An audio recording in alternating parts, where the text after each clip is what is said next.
缅甸大金石呢，也称为杰梯油佛塔，是缅甸一处著名的佛教圣地，位于孟邦丹纳沙林海边斋托附近。这里有一块著名的反重力巨石呢，就是在悬崖边倾斜着，居然不掉下去，而重量超过了611吨。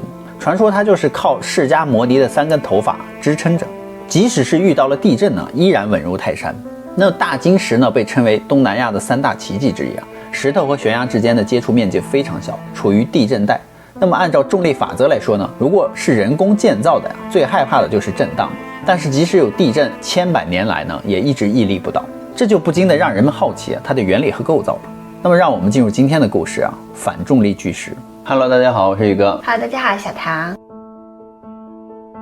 故事呢，就从缅甸南部的博固开始了。它是距离缅甸仰光仅80公里的一个小城市。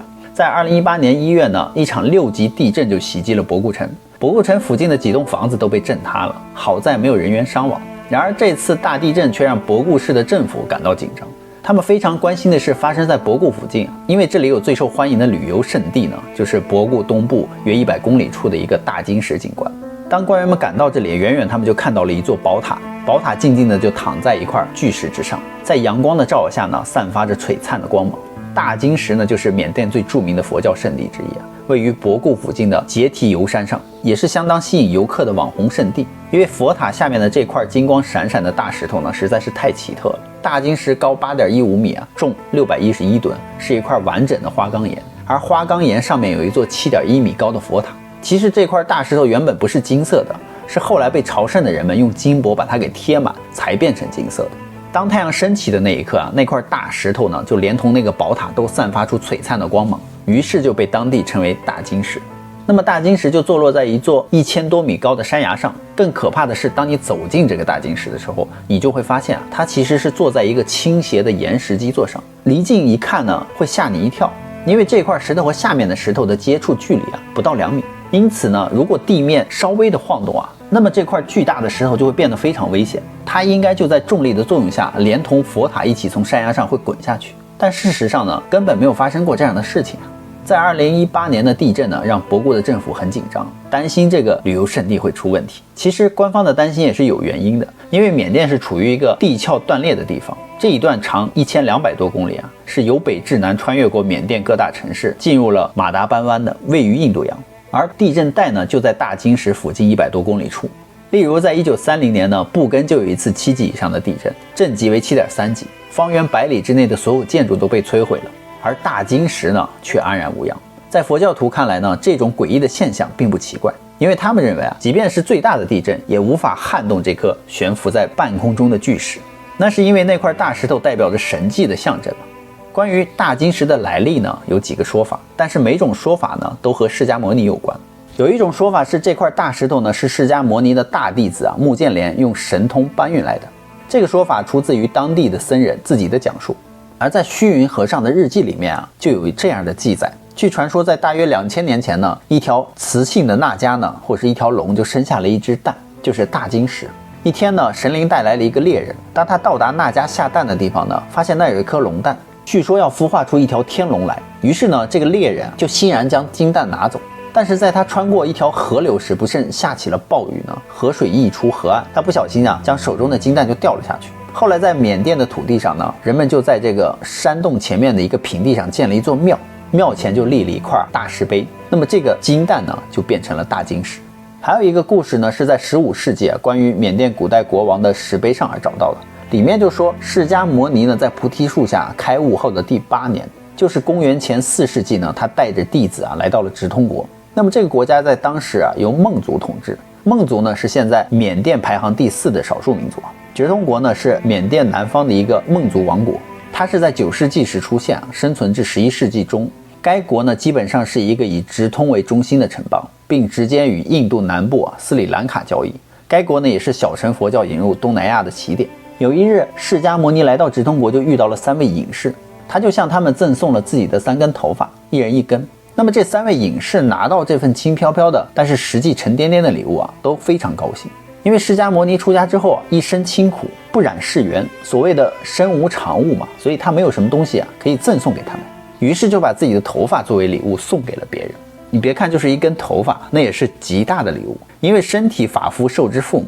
不管在中国呢，还是在印度，古人呢都看成是极为珍贵的东西。送人一束头发呢，就等于把生命托付给了对方，代表极大的信任。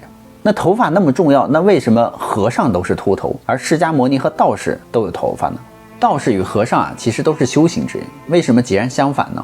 头发对修行者有什么影响呢？因为头发呢是能量和信息的接收器与发射器，头发会让人感知到更多的外界信息，所以佛家呢称头发是3000烦恼丝。所以佛家修行讲究的是4大皆空嘛，6根清净，剃光头出家代表抛弃了凡尘，静心修行，唯有放下一切呢，才能够大彻大悟。而且释迦牟尼头上呢，其实并不是头发，而是成佛后长出的肉髻，是由骨头隆起，皮肉形如发髻，是极力尊贵之相。在大圣般若经中就说这种肉髻呢，并非释迦牟尼独有，而是佛与菩萨共有。这也就是为什么北魏时期的佛头都带有螺旋纹。而对虚云和尚这种开悟的高僧来说呢，也不必执着于是不是光头和外相，就跟济公一样，酒肉穿肠过，佛祖心中留一样的道理。长头发呢，对道家修行有很大的作用。把头发呢束在头顶，能够让人达到精神集中、聚精会神的状态。而聚精会神、凝神静气呢，是道家修行的基本。所以所会的神呢，正好到我们的头顶的位置，所以要把头发束在头顶。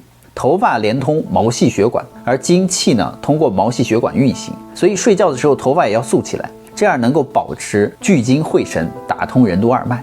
如果睡觉的时候把头发放下来呢，精气流通到头顶呢就发散了，没有束发时的效果。而且呢，把头发束在头顶，聚精会神时呢，大脑的思维能力、记忆能力呢也会得到提升。一个道长就说他说我过去盘头发的时候看书是过目不忘的。等我还俗把头发剪了之后呢，3个月以后我就发现我的记忆力开始慢慢下降。后来慢慢的总结才知道头发的原因。他说这个秘密是没有束发、没有道家修行的人体会不到的。另外呢，道家崇尚的是道法自然，留长头发呢是顺其自然的规律。长发的日常梳理呢也会起到疏通头部经络、活血养生的作用。留长发呢彰显身体发肤受之父母，不敢毁伤，孝之始也这样的孝道。而道家提倡天人合一嘛，要时刻接收天地发出的信号，并做出对策。长头发呢就发挥了作用。头发呢是在冥想中协助收集和引导的能量，并刺激大脑中的中枢松果体，还可以帮助提升能量。那让我们再回到故事中那3位隐士呢拿到了释迦牟尼的头发时就倍感光荣。其中有一位隐士就把头发带到了拉萨，也就是西藏的神山冈仁波齐。而另外的2位隐士呢，兄弟2人就一直把头发珍藏在自己的头发中。那弟弟去世之后，将2根头发都给到了哥哥手里。时光飞逝呢，哥哥也老了，于是他就决定把释迦牟尼的头发捐给当时的直通国国王，希望他能够修建一座宝塔呢，把释迦牟尼的头发供奉起来。国王一听呢，这是好事于是赶紧答应了下来。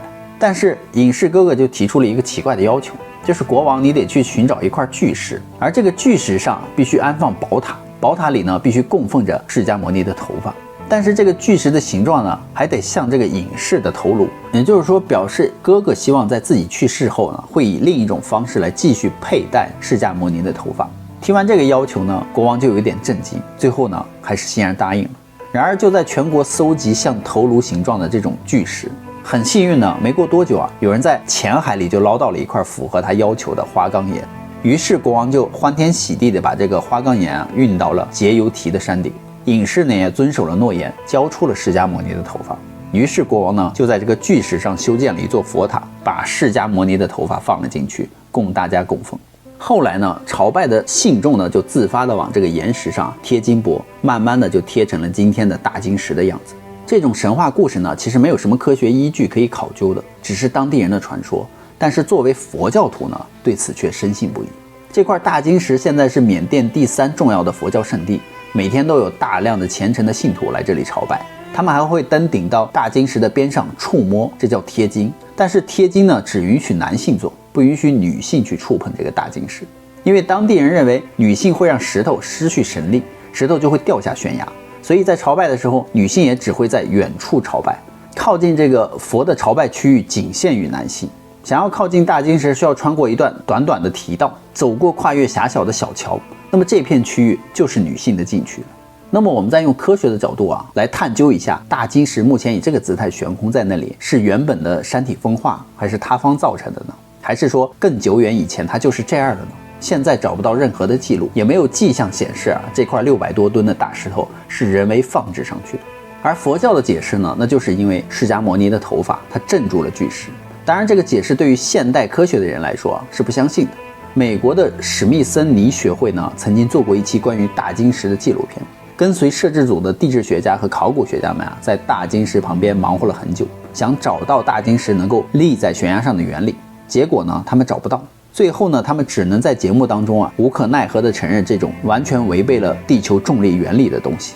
无独有偶呢，在津巴布韦的马托博国家公园圣母子岩呢也有一种石头始终保持着平衡，和大晶石有些类似，但本质不同。它们的身体实际上是和下方岩石相连的。地质学家就认为呢，平衡石呢是由砂岩和花岗岩混合而成，而花岗岩在上升的过程中膨胀破裂，分裂成了一块花岗岩，久而久之呢，周围的砂岩就会消失，而花岗岩的底部就会缩小，这就是所谓的平衡石。但是和大晶石不一样呢，大晶石本身重心不稳，从各个角度来看都是那么的显眼。而从牛顿力学的观点来看它之所以能够在如此恶劣的环境中保持稳定呢，就有2个原因。第一点呢，就是大晶石上有一座宝塔，它的高度刚好是 7.3 米，就刚好位于大晶石内部2/3的位置。如果宝塔的重量刚好与大晶石保持一个平衡呢，那么大晶石就会因为石头的摩擦而不会倒下。这就像是平衡树一样，只要找到了重心呢，就能够保持平衡嘛。但是这种东西呢，最大的缺点就是不能够震动，一震呢就会塌。正如我们之前提到的大晶石的地点刚好是在一个地震区域，每100年呢，地面就会发生一次巨大的震动。